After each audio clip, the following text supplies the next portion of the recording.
बिस्मिल्लाहिर्रहमानिर्रहीम। मैं हूं नजम जमान और आप देख रहे हैं तलहा वीज़ा कंसल्टेंसी। बहुत से लोग साउथ कोरिया जाना चाहते हैं, लेकिन उनको ये डर होता है कि वीज़ा रिजेक्ट ना हो जाए। तो मैं आज आपको ऐसी 5 बड़ी गलतियां बताऊंगा जो अमूमन लोग करते हैं और जिसकी वजह से उनका वीज़ा रिजेक्ट हो जाता है, और फिर उसका हल भी बताऊंगा। सबसे पहले तो आपको बेसिक रिक्वायरमेंट बता देता हूँ जब आपने साउथ कोरिया वीज़ा अप्लाई करना है, जिसमें आपकी पासपोर्ट जिसकी वैलिडिटी आपकी कम से कम 6 माह से ज़्यादा होनी चाहिए। बैंक स्टेटमेंट आपकी स्ट्रांग होनी चाहिए। सोर्स ऑफ इनकम प्रूफ होना चाहिए आपका, आपकी कमाई का ज़रिया क्या है। इसके अलावा ट्रैवल हिस्ट्री ज़रूरी तो नहीं है, लेकिन इसकी वजह से आपकी प्रोफाइल बहुत मजबूत बन जाती है अगर आपकी 2-3 कंट्रीज़ की ट्रैवल हिस्ट्री है। और डॉक्यूमेंट्स आपके कंप्लीट होने चाहिए। अगर आपके डॉक्यूमेंट्स कंप्लीट नहीं होंगे तो आपकी प्रोफाइल जो है ना वो कमज़ोर हो जाएगी, जिसकी वजह से वीज़ा लगने के चांसेस कम हो जाएंगे। अच्छा, अब वो कौन सी 5 बड़ी गलतियां हैं उसके बारे में बात कर लेते हैं। सबसे पहले जो है ना आपकी बैंक स्टेटमेंट वो वीक होती है, यानी या तो उसमें पैसे बिल्कुल थोड़े से होते हैं, काफ़ी नहीं होते हैं, क्योंकि मिनिमम आपका बैंक बैलेंस, आपकी जो क्लोजिंग बैलेंस है वो कम से कम जो है ना 1.2 से 1.5 बिलियन होना चाहिए। ज़्यादा जितना भी हो उतना बेहतर है। तो या तो उनके पास बिल्कुल पैसे कम होते हैं, या दूसरी सूरत ये होती है कि उन्होंने एकदम पैसे उसमें डाल दिए होते हैं।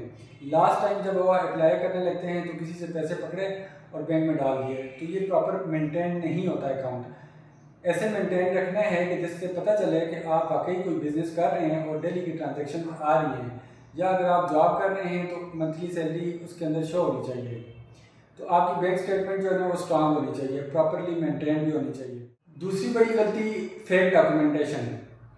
बहुत से लोग या तो बैंक स्टेटमेंट इसमें फेक लगा लेते हैं, जिसकी वजह से वीज़ा रिफ्यूज़ हो सकता है, या अपनी जॉब या एम्प्लॉयमेंट के या बिजनेस डॉक्यूमेंट्स में से कुछ ऐसे डॉक्यूमेंट्स लगा सकते हैं जो फेक होते हैं, और वो अगर आपस में दूसरे डॉक्यूमेंट्स के साथ मैच ना कर रहे हों और वीज़ा ऑफिसर ये समझ जाता है कि ये फेक डॉक्यूमेंट लगा हुआ है, तो आपकी वीज़ा जो है वो रिजेक्ट हो जाएगा। तीसरे नंबर पे जो आपकी गलती है कि आप फ्रेश पासपोर्ट पे अप्लाई करते हैं, तो ये एक वीक पॉइंट है। फ्रेश पासपोर्ट के ऊपर वीज़ा लगने के चांसेस बहुत कम होते हैं। ठीक है, वीज़ा लग सकता है, लेकिन 100 में से आप 1-2% लोगों का कह सकते हैं। तो फ्रेश पासपोर्ट के ऊपर वीज़ा अप्लाई नहीं करना चाहिए। कम से कम 1-2 कंट्रीज़ की लास्ट 5 ईयर्स में ट्रैवल हिस्ट्री बना लेनी चाहिए, उसके बाद अप्लाई करें। या थोड़ी सी अगर ट्रैवल हिस्ट्री नहीं है तो आप फैमिली के साथ अप्लाई करेंगे, तो उस सूरत में भी कुछ चांसेस हैं कि आपके वीज़े की रेशो बेहतर हो सकती है, आपके चांसेस बढ़ सकते हैं। आपका पर्पस ऑफ विजिट क्लियर होना चाहिए। अगर आपने पर्पस ऑफ विजिट क्लियर नहीं लिखा, जस्ट ये लिख दिया कि मैं वीज़ा टूरिज़म के लिए जा रहा हूँ या बिज़नेस करने के लिए जा रहा हूँ, और उसमें आपने डिटेल नहीं लिखी है, तो इसकी वजह से भी आपका वीज़ा रिजेक्ट हो जाएगा। तो पर्पस ऑफ वीज़ा आपने जो है विजिट क्लियर लिखना है। अगर आप बिज़नेस करने के लिए जा रहे हैं, बिज़नेस वीज़ा लेने के लिए जा रहे हैं, और आपने उसके लिए अप्लाई किया है C34 के लिए मिसाल के तौर पे, तो आपने बिज़नेस के अपने डॉक्यूमेंट्स भी शो करने हैं, और आपको उसके लिए इनविटेशन की ज़रूरत पड़ेगी, और उस इनविटेशन का सारा डेटा भी आपने उसमें डालना है।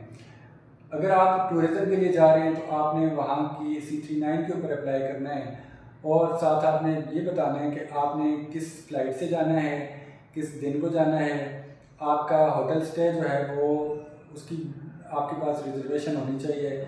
इसके अलावा आपकी वहाँ पे किन किन प्लेसेस को और किस किस दिन में आपने विज़िट करना है। तो ये थोड़ा सा कंप्लीट डिटेल्स आप बताएंगे पर्पज़ ऑफ विज़िट, ताकि क्लियर हो जाए। और 5वीं बड़ी गलती ये है कि आपका कवर लेटर बिल्कुल शॉर्ट होता है या बहुत ज़्यादा लंबा लिखा होता है। तो कवर लेटर को आपने 1 से 2 पेजेस के अंदर लिखना है, जिसमें उसको ब्रीफली इस तरीके से डिस्कस करने हैं कि सारी चीज़ें यानी वो कवर भी हो जाएं, और बिल्कुल शॉर्ट भी नहीं होना चाहिए।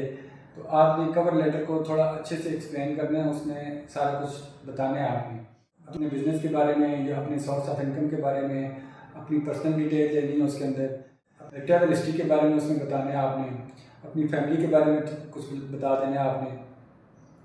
तो ये होगी 5 पॉइंट ऐसे जो आपकी वीकनेस शो करते हैं। ठीक है, इनको आपने मजबूत करना है।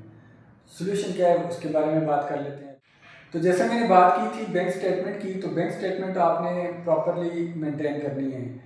अगर आप जॉब कर रहे हैं, आपकी सैलरी आ रही है, तो फर्ज करें आपकी जो है 3 लाख रुपए सैलरी है, 3 में से 2 लाख रुपए आपके घर का एक्सपेंस है, तो वो सैलरी हर महीने की 1 से 5 के अंदर आनी चाहिए और एक्सपेंसेस भी आपके तकरीबन एवरेज 2 लाख के अंदर ही होने चाहिए।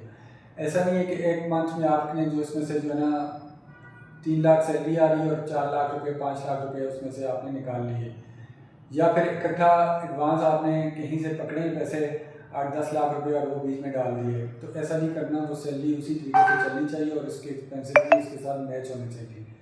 और वो आपकी सैलरी स्लिप्स जो आएंगी वो भी आपने लगानी है साथ, और उसके साथ वो मैच करनी चाहिए। अगर आप बिजनेस पर्सन हैं तो कोशिश करें 2 अकाउंट हों, आपका बिजनेस की ट्रांजैक्शन बिजनेस अकाउंट से हो और आपकी पर्सनल ट्रांजैक्शन जो है वो यानी घर के एक्सपेंसेस वो आपके पर्सनल से मैनेज हो रहे हों। और ट्रैवल हिस्ट्री को आपने कैसे बेहतर बनाना है, आप सबसे पहले करीब के कंट्रीज़ का ट्रैवल कर लें। जैसे आपका ऐसे कंट्रीज जिसमें वीज़ा आराम से मिल जाता है, जैसे अज़रबैजान है, आपका कतर है, बहरीन है, सऊदीया है, इनकी वजह से आप ट्रैवल हिस्ट्री बना सकते हैं। या थाईलैंड है, मलेशिया है, इंडोनेशिया है और कंबोडिया है।